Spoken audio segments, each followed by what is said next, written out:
All right, let's look at some examples now of, um, well, just nonlinear functions and maybe some linear ones too.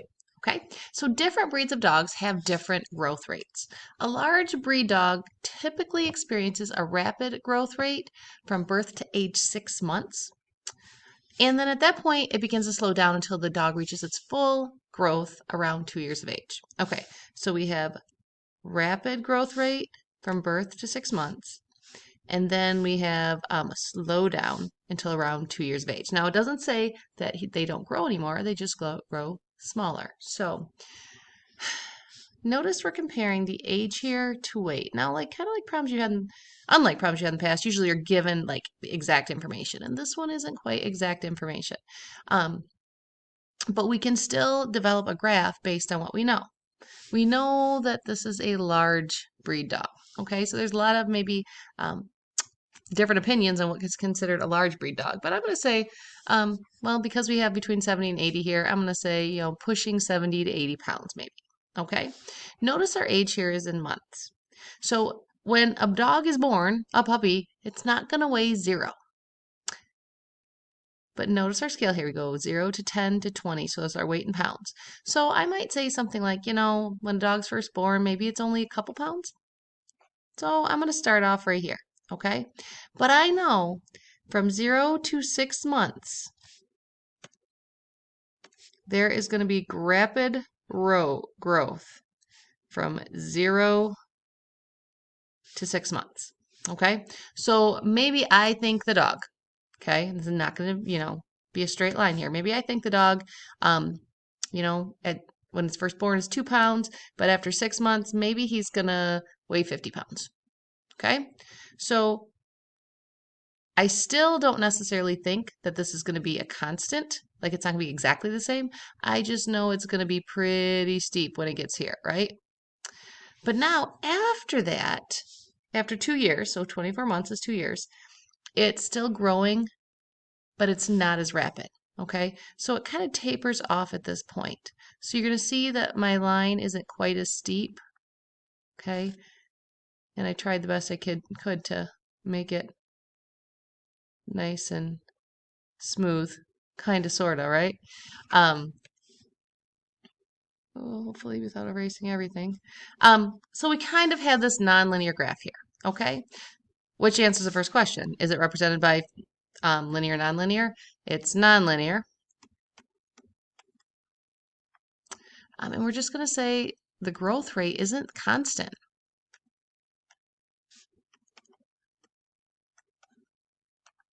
Again, as we talked about in the last video, it doesn't mean there's not an increase. It just means that it's not increasing at a constant rate. Okay?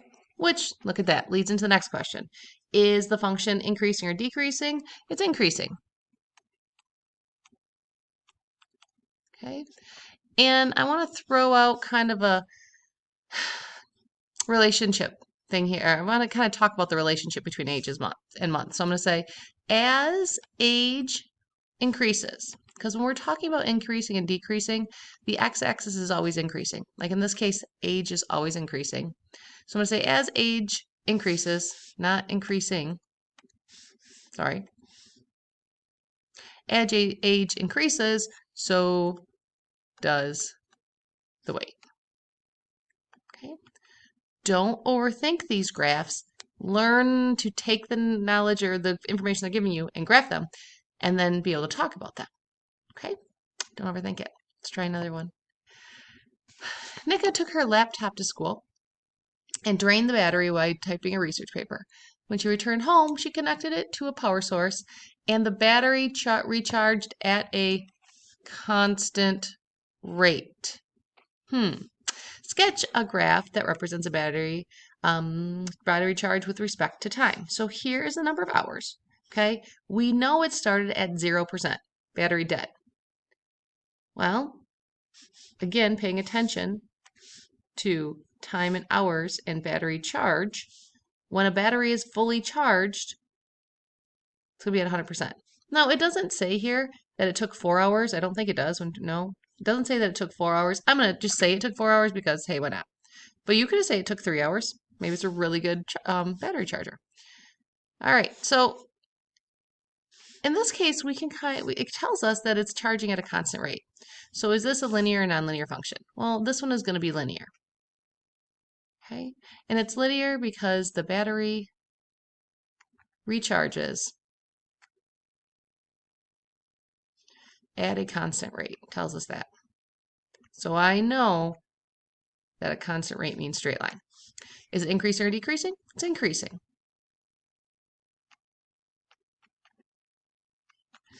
And I want to make that comparison again between our quantities. As time increases or goes up or goes by or whatever, so does the battery charge.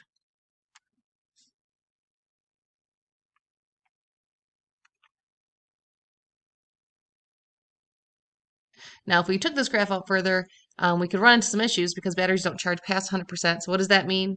Is it going to stay the same or is it going to drop down? But we're just going to leave that right there. Okay.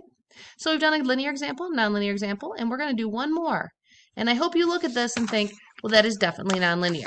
Okay, based on all the work we've done. So Lamar and his sister are riding a Ferris wheel at a state fair. So our graph here, time in seconds and distance above the ground are based on being on a Ferris wheel. Hopefully you've seen a Ferris wheel before or ridden one. Using their watches, they find that it takes 8 seconds for the Ferris wheel to make a complete revolution. So you're at the bottom, and it goes up to the top, and then comes back down in 8 seconds. So the graph below represents the distance above the ground with respect to time. So, is the function represented by the graph linear or nonlinear? Nonlinear. Okay. And it doesn't say to explain, but let's talk about this. Rate of change is not constant.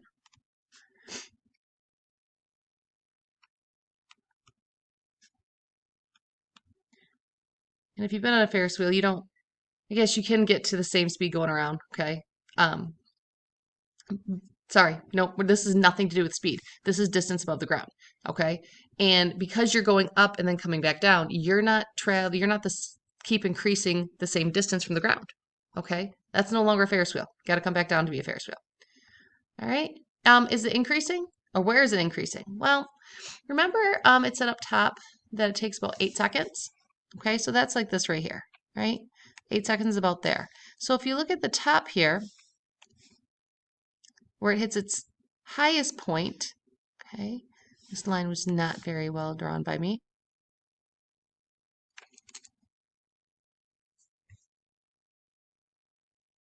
There we go. We're going to see, very touchy. Okay, that's about 4 seconds, right, for it to hit there. And then we have our 8 seconds about right here. Okay.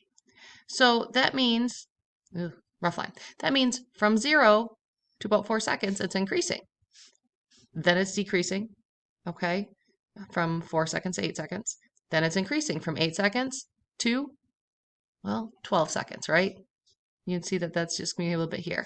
And if it's 8 seconds total, we're going to say 4 seconds going up and 4 seconds going down, okay? Don't stress too much about this, but it's going to increase from 0 to 4 seconds. All right, and then look down here. Where is it decreasing? Well, then it's going to decrease from 4 seconds to 8 seconds. And then it's going to increase. We go from 8 to 12. And then decrease from 12 to 16. And then increase from 16 to 20. You guys kind of get the idea here. And then decrease from 20 to 24. And I'm going to stop because we're running out of room. But what does it mean when the function's increasing? Well, again, the y-axis is the distance from the ground. So what does it mean?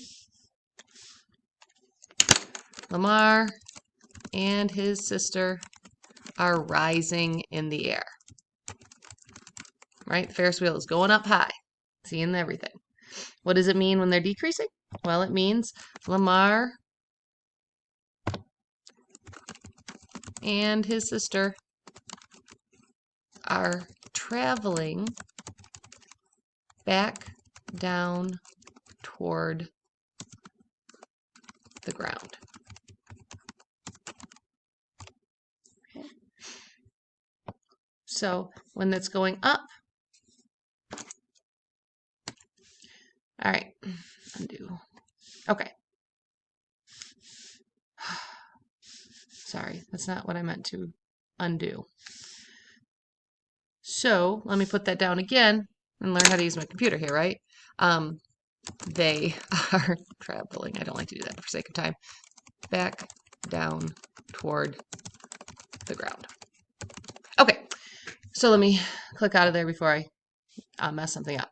All right, so Ferris wheel is going up. Their distance from the ground is getting higher, and then it reaches that peak, and then it comes back down. They're going back down towards the ground. Okay, and then it's going to keep going like this. How high above the ground is the platform for passengers to get on the Ferris wheel? Okay, so when they're getting on, if you look at the graph here, it never hits 0, right? Okay, it always hits right here, which between 0 and 10 is 5 feet. Okay, so when it says how high above the ground is the platform to passengers to get on the Ferris wheel? Well, it's 5 feet, right? Because that's as low as it goes. And then based on the graph, how many revolutions does the Ferris wheel complete during the 40-second time interval? Well, go up, come back to where you started. Okay, so that's 1. Go back, come back to where you started. That's 2. Up and down, that's 3. Up and down, that's 4. Kind of up and down, but in a circular motion. Up and back down. Get off at 5 revolutions. It can be tricky to read graphs. That's why, especially nonlinear ones, because it's like a two-dimensional thing, right? And they flatten it out on a piece of paper, and it can sometimes be hard to understand.